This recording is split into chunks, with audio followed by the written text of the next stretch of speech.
자, 닉 교수의 코인 이야기 시작합니다. 3월 19일 화요일입니다. 매주 화요일은 그 전주에 있었던 여러 가지 뉴스를 가지고 여러분들하고 그 뉴스가 어떤 의미를 갖는지 여러분들하고 토론해보고 의논해보는 그런 시간입니다. 그래서 지난주에 제일 큰 뉴스는 뭐였나요? BTC하고 이더가 하락 조정장이 시작됐다는 거고요. 그 와중에 솔라나가 홀로 선방하고 있어요. 그래서 솔라나가 선방하고 있는 이유에 대해서 여러분들하고 좀 의논을 좀 해볼 거고요. 그리고 솔라나를 근간을 이루고 솔라나를 그동안 푸시하는 기본적인 그 트래픽은 밈 토큰 트래픽하고 그 다음에 NFT 트래픽입니다. 그런 것들에 대해서 여러분들하고 한번 의논을 좀 해볼 생각입니다. 자, 그런데 BTC 같은 경우 74,000불까지 찍고 65,000불로 내려왔습니다. 굉장히 많이 내려왔죠. 거의 한 10% 이상 내려왔습니다. 그래서 10% 지난 일주일간 10% 빠졌는데요. 그런데 이게 언제까지 계속될 거냐 하는 거죠. 굉장히 많이 빠졌죠. 지금 65,000불인데. 그럼에도 불구하고 여러분들이 꼭 기억하셔야 되는 거는 65,000불인데 지금 시작점은 2만 몇천 불이었잖아요. 그래서 꽤 많이 상승은 돼 있는 상태지만 혹시 여러분들이 이 위에서 상투를 잡았을 경우 맨 꼭대기에서 잡았을 경우 여러분들 어떻게 해야 되나 걱정하실 텐데요. 이 비트코인 이렇게 하락하는 걸 보면 제가 옛날에 그 비트코인 팔았을 때 생각납니다. 제가 비트코인을 200불에 샀었거든요. 200불에 비트코인을 산 적이 있었어요. 그래도 그때는 많이 샀죠. 그래갖고 1200까지 올라갔었습니다. 200불에서 1200불까지. 그러니까 6배 된 거죠. 그래서 1200불 올라간 거 이렇게 보면서 야, 이거 많이 오른다 그러고 기다리다가 갑자기 하락장이 왔어요. 하락장이 와갖고 800불로 떨어지더라고요. 야, 그런데 800불로 떨어지니까 가슴이 철렁하더라고요. 비트코인 하나에 800불이니까.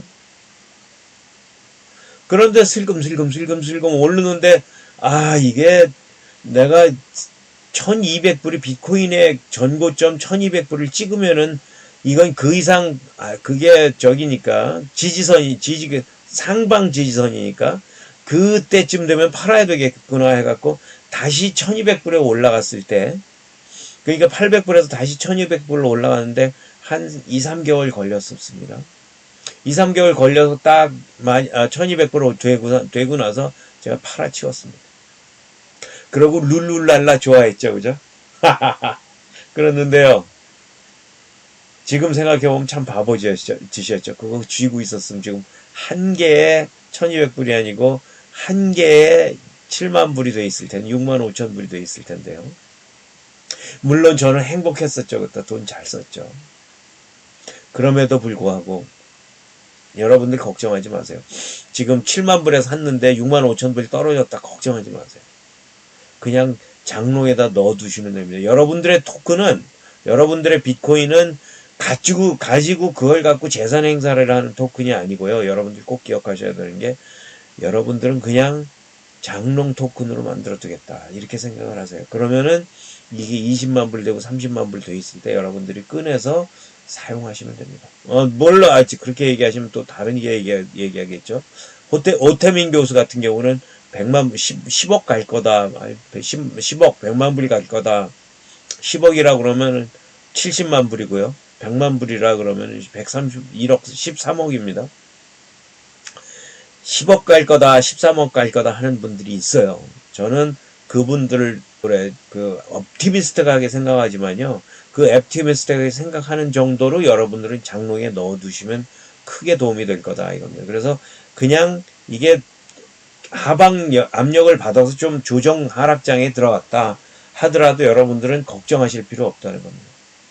그래서 비트코인 하락 어디까지 하고 물어보는데 뭐 메이저 마켓은 확장세가 지속되고 있고요. 글래스노드는 제가 말씀드리면 글래스노드 보고서에 의하면은 전 세계 거래소에 통으로 나와 있는 게 전체가 나와 있는 게 200만 개밖에 안 나와 있습니다.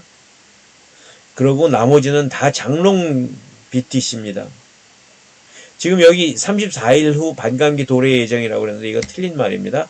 지금 7일이 지났으니까 27일, 28일쯤 반감기가 도래할 예정입니다. 반감기가 도래한다 그러면은 공급이 줄어드는 거예요. 그래서 그 비트코인의 가장 큰 가격 상승 압력이 뭐냐면은 희소성입니다. 희소성. 그런데 희소성의 공급량이 그만큼 줄어든 900개에서 450개로 반으로 줄어든다는 뜻은 그것만큼 상승 압력이 존재한다는 겁니다. 이 그래프들 보면은 이 그래프 보시면은 여기 이렇게 그래프가 쭉쭉 세 번째 떨어지는 겁니다. 그래서 2014년 5월 달쯤 되면은 지금 네 번째 떨어진 거죠. 2024년 5월 되면은 여기입니다. 여기. 거기서 떨어지면은 저희가 반으로 줄어든다는 거죠. 공급이. 그래서 떨어졌을 때 한 번, 두 번, 세 번 경우를 보시면 알겠지만 반감기가 있을 때 다소 떨어지는 경향을 보이면서 그 횡보를 좀 했어요. 횡보를 했는데 한 2-3개월 기다리면 상방 압력을 받습니다. 그래서 상방으로 쭉 올라가는 형태를 보입니다. 여기서도 쭉 올라가는 형태를 보이고요. 쭉 올라가는 형태를 보입니다. 그래갖고 2012년, 2016년, 2020년 반감기가 있을 때 5달 후에 150일 후에 가격을 보니까 12.35달러에서 127불로 올랐더라. 50일 후에요. 여기는 650불에서 758불로 올랐더라. 여기는 8,821불에서 19,943불로 올랐더라. 이렇게 통계적으로 반감기가 오고 나서는 가격이 오르게 돼 있다는 걸 증명하고 있습니다. 그래서 여러분들은 올릴 거다. 뭐 이번 주에 하방 압력은 뭐 늘 있는 거 말고 그 다음에는 이자 FOMC가 이자율을 하락하는 게 아니고 다시 한번 상승할 저기가 나올 수 있다 하는 저기가 있습니다. 뉴스가 있습니다. 그런 것도 하방 압력으로 저기에 작용할 수는 있습니다. 그러나 여러분들은 장기적으로 비트코인을 투자를 하시고 갖고 계시면은 장롱 비트코인을 만들어 두시면 절대로 손해 보시지 않을 거다. 제가 장담 드립니다. 물론 여러분들 이거 비트코인 갖고 투자하고 하는 건 여러분들의 선택입니다. 제가 장담한다고 그래서 여러분들이 제 말 듣고 하시면 안 됩니다. 여러분들이 잘 기억을 하셨다가 여러 가지 팩터들을 잘 생각해 보시고 여러분들이 결정하시고 옵니다. 제일 아쉬운 거는 국내에서 BTC를 직접 사는 수밖에 없고 BTC ETF는 거래 허가를 내주지 않았습니다. 금융당국이 이거 미국에서 승인은 했지만 우리는 거래 불허야. 이런 정책을 고수하고 있습니다. 이분들 왜 이러시는지는 모르겠어요. 그래서 우리나라에서는 비트코인 ETF 선물에 대한 건 저희가 구매가 가능하지만 현물은 금지되어 있습니다. 되게 재미있는 건 비트코인 ETF 선물 같은 경우는 삼성증권이 홍콩에 가서 비트코인 ETF 선물을 발행을 했어요. 그래서 그걸 가지고 한국에 와서 들어와서 팔고 있습니다. 우리나라에서 만들어준 게 아니고요. 그런 점에서는 우리나라 금융당국은 좀 너무 뒤로 가지 않나 하는 생각을 가지게 됩니다. 저는 그래서 우리가 요번에 비트코인 현물 시장에서의 비트코인 ETF 같은 경우는 아마 선거 끝나고 뭐 국회의원들 다시 돌아오고 그래서 하고 법안 만들고 그래서 아마 9월 달이나 돼야지 가능할 거다. 그래서 비트코인이 뭐 지금에 비해서 뭐 한 20만 불 돼 있을 때 이미 시장 다 지나가고 난 다음에 사게 할 거다 하는 게 지금 많은 사람들의 예측입니다. 되게 아쉬운 경우죠. 이런 경우는 그냥 금융위 같은 경우 미국 SEC에서 투자 허가를 했네, 승인을 했네, 그러면 우리도 같이 하자 이렇게 해가지고 한국에서도 그런 걸 만들 수 있으면 참 좋겠습니다. 그거와 관련돼 갖고 이더 같은 경우, 이더 얘기 좀 하시죠. 이더는 지금 또 한 번 조정 하락장입니다. 그래서 지금 3,384불인데요. 3,383불인데요. 뭐 1,700불, 1,200불, 1,700불일 때에 비하면 아직도 2배입니다. 그런 점에서는 너무 걱정 안 하셔도 되고요. 여러분들. 그리고 지금 이게 하락장 중에서 조금 나쁜 뉴스는 있습니다. 나쁜 뉴스는 뭐였냐면은 지난주에 덴큰 업그레이드가 성공했어요.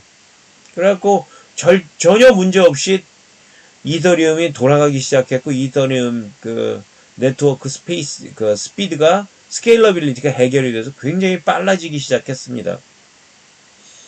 굉장히 좋은 뉴스죠. 하지만 뉴스에 판다고 그래서 지난번에 업그레이드 됐다는 뉴스가 나오자마자 하락을 하기 시작했습니다. 그럼에도 불구하고 덴큰 업그레이드가 잘 됐다는 건 장기적으로 볼 때는 상승 압력으로 작용할 거다 이렇게 생각을 합니다.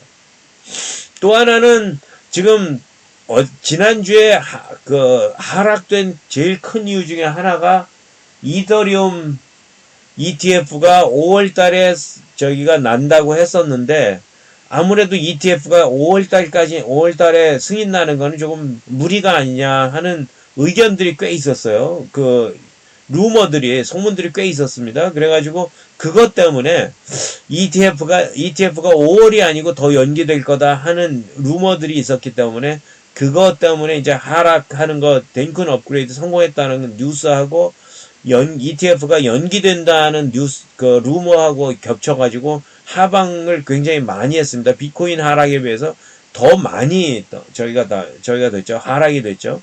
그런데 하나 더 흥미로운 뉴스는 상승 압력입니다. 상승 압력 중에 홍콩은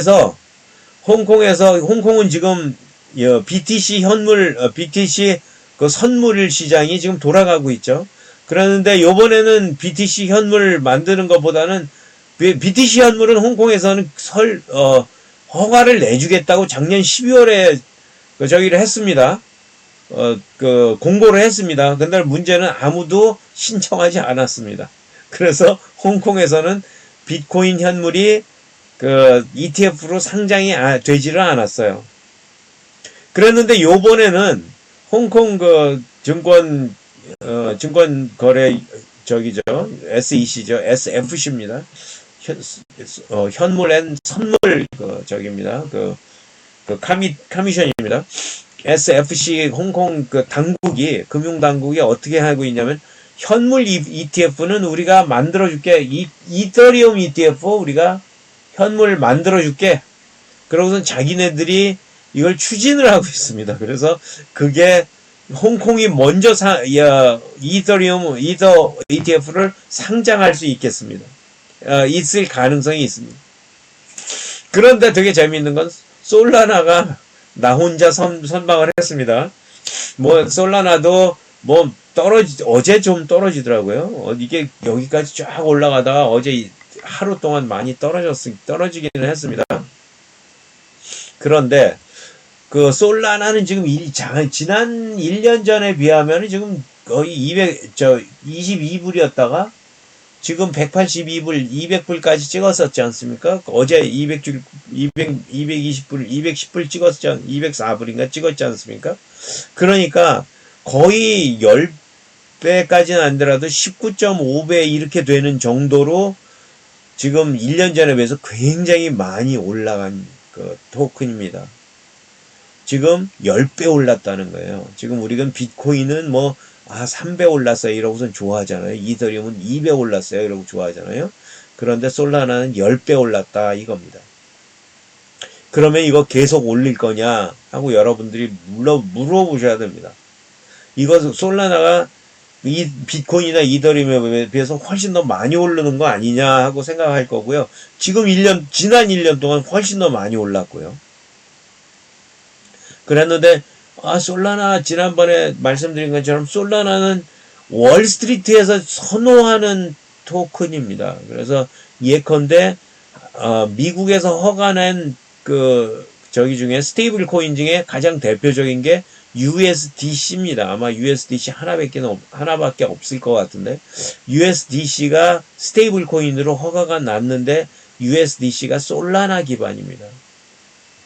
그래서 월스트리트가 좋아한다는 말이 그래서 나오는 겁니다. USDC는 미국에서 만든, 서클이라는 회사가 만든 USDC입니다. 그 USD, 솔라나의, 저기는, 어딘가요? JP모간하고 그런 회사가 지금 대주주입니다. 그래서 저기가, 월스트리트가 좋아한다는 뜻이 그겁니다. 그런데 그거 말고, 월스트리트가 좋아한다는 것 말고, 사실은, 지난주에 어떤 일이 벌어졌냐면은, 솔라나의 트랜잭션이 굉장히 많이 일어났어요. 그랬는데 솔라나가 왜 이렇게 많은 게 벌어지는 거야? 했는데 그게 많이 벌어지면서 마켓캡을 기준으로 세계 4위로 올랐습니다. 그 전에는 BSC에 사용되는 BNB 토큰이 넘버 4였습니다. 그런데 이게 순위를 바꿨어요. 순위 바꾼 게 사실은 큰 돈 차이로 벌어지지는 않았죠. 그런데 중요한 거는 솔라나와 BNC가 순위 바꾸기를 했다는 게 굉장히 중요한 이벤트 중에 하나입니다. 말이 나온 김에 여기 이 마켓캡하고 관계돼 갖고요. 여러분들 보세요. 저기는 솔라나는 시장에 토큰이 4억 4천만 개가 풀려 있습니다. BNB는 1억 5천만 개가 풀려 있고요. 여러분들이 말이 나온 김에 XRP까지 얘기하면 XRP는 4억 개, 1억 5천만 개, 4억 개 이 정도가 아니고 XRP는 500억 개. XRP 총량은 제가 알기로는 1000억 개입니다. 1000억 개. 1000억 개가 중에 지금 시장에 풀려 있는 게 540억 개입니다. 그거에 비하면은 540억 개 비하면은 지금 1억 5천만 개 있다. 그 뜻은 45분의 1이라는 거죠. 그래서 여러분들 XRP가 100% 올릴 거다, 200% 올릴 거다, 이렇게 아니면 20% 올릴 거다, 30% 올릴 거다 하시는 분들은 그 개수를 좀 생각하셔야 돼요. 시장에 있는 돌아다니는 개수를 생각하셔야 돼요. 이게 시장에 개수가 많이 풀려 있다 보니까 XRP는 입 터놓으시는 분들이 많아요. 떠드는 사람들이 많아요. 개수가 많으니까 많이 돌아다니잖아요. 그러니까 이분들이 비트코인 XRP가 100불이 갈 건데 하면은 여러분들 여기다 100 곱해야 돼요. 100 곱해갖고 돌아다녀야 되는데 100 곱해갖고 돌아다닐 때 그 개수는 비트코인은 2천만 개잖아요. 지금 540억 개가 풀려 있고 1000억 개가 전체 2100만 개가 풀리는 비트코인하고 전체 1000억 개가 풀리는 XRP하고는 전혀 다른 수준의 가격을 보인다는 거죠. XRP는 그렇게 우리가 생각하는 것처럼 막 올라가는 코인일 수는 없습니다. XRP는 제가 XRP가 나쁜 토큰이라고 얘기하는 거 아닙니다. 이런 토크노믹스는 다 이거 만드는 사람들이 그게 어떻게 비헤이브를 할 거다는 걸 심사숙고하면서 이걸 설계를 하거든요. 그래서 1000억 개로 최대 공급량 1000억 개 한 이유는 그 사람들의 나름대로 이유가 있는 거고요. 비트코인은 최대 공급량 2100만 개 했을 땐 그 나름대로의 의미가 있다는 겁니다. 그래서 XRP 지금 제가 좀 극단적으로 어떤 분이 얘기한다 그러면 XRP가 만불 된다 하고 누군가가 얘기하면은요 그게 무슨 소리야 하고 여러분들이 의문을 제기해야 됩니다. 왜냐하면 1000억 개 있는 XRP는 천억 개 가진 고래들이 많아서, 특히 XRP는 고래, 중앙화되어 있는 토큰이라서 고래들이 굉장히 수량을 많이 갖고 있습니다. 그리고 XRP 랩이라는 저기에서도 재단에서 엄청난 양을 갖고 있기 때문에 소송 진행되고 뭐 이러고 그럴 때 XRP를 계속 시장에서 풀어야 되는 그런 저기가 있었을 겁니다. 그래서 XRP는 여러분들이 갖고 있는 거야 자유고 뭐 그렇지만 XRP가 상당하게 오를 거다. 뭐 솔라나 지금 BNB 2억 5천만 개나 솔라나 5억 개, 4억 4천만 개 아니면 비트코인 2,100만 개 가격으로 올릴 거다. 비트코인 7만 개 가격으로 올릴 거다. 이런 생각은 하시는 게 아니라 이겁니다. 왜냐하면 그런 식의 마켓은 존재하지 않고 있기 때문입니다. 물론 미래에는 어떻게 바뀔지 모릅니다. 제가 말씀드리는 건 XRP는 좋은 토큰입니다. 그런데 좋은 토큰이지만 그렇게 누가 XRP 2만 불 된대, 만 불 된대, 뭐 심지어는 좀 작게 얘기하더라도 2,500불 된대 이러고 얘기할 땐 저 사람이 산수를 잘 못했나 보다 이러고 생각하셔야 된다 이겁니다. 하지만 XRP는 좋은 토큰이고 XRP ETF가 나온다고 하면은 XRP ETF 나오는 건 굉장히 어려움이 있을 수 있어요. 왜냐하면 이더리움 같은 경우도 좀 어려움이 있을 수 있다고 생각하는 게 중앙화되어 있으면 ETF로 승인받기가 굉장히 어렵거든요. 그래서 그런 어려움이 약간은 있습니다.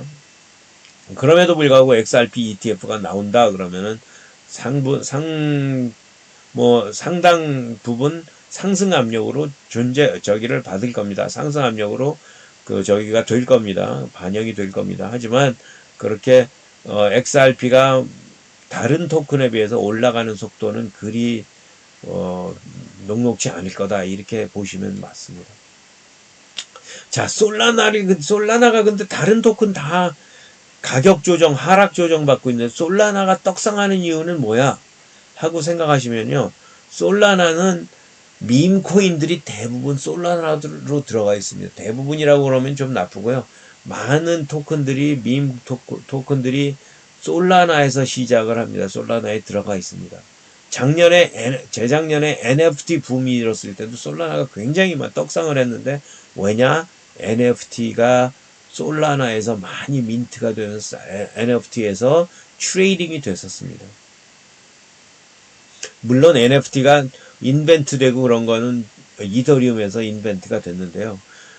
그 이유는 솔라나로 자꾸 가는 이유는 여러분들이 꼭 기억하셔야 되는 게 솔라나 가스 값이 엄청나게 쌉니다. 여기 솔라나 지금 3월 13일 기준으로 가격을 따지면은 여기는 이더리움 가격은 안 나왔습니다. 이더리움 가스 가격은 안 나왔는데 이더리움 가스는 한번 트랜잭션 일어날 때마다 최소 한 3불에서 20불 사이입니다. 그래서 여러분들이 뭘 하나 사갖고 어디다 보내야 된다 그러면 세금을 항상 한 번 보낼 때 세금을 3불에서 20불까지 내야 된다 이겁니다. 그러니까 이더리움 가격은 여기 올려놓으면 저 위에 쭉 올라가 있기 때문에 여기에 보이질 않습니다. 그래서 여기서는 비교가 안 되고요. 그런 이유 때문에 밈코인이나 NFT 토큰 같은 경우는 저기서 거래가 되질 않습니다. 이더리움에서 거래가 되지 않습니다. 그런데 그러면은 다른 이더리움에서 레이어 2 네트워크에서 트레이딩이 돼야 되는데 트레이딩 될 때 이런 경우 폴리곤이 0.0008달러입니다. 0.8센트죠. 그때 솔라나는 0.1센트입니다. 물론 지금 이게 뒤집어지기도 하고 이렇습니다.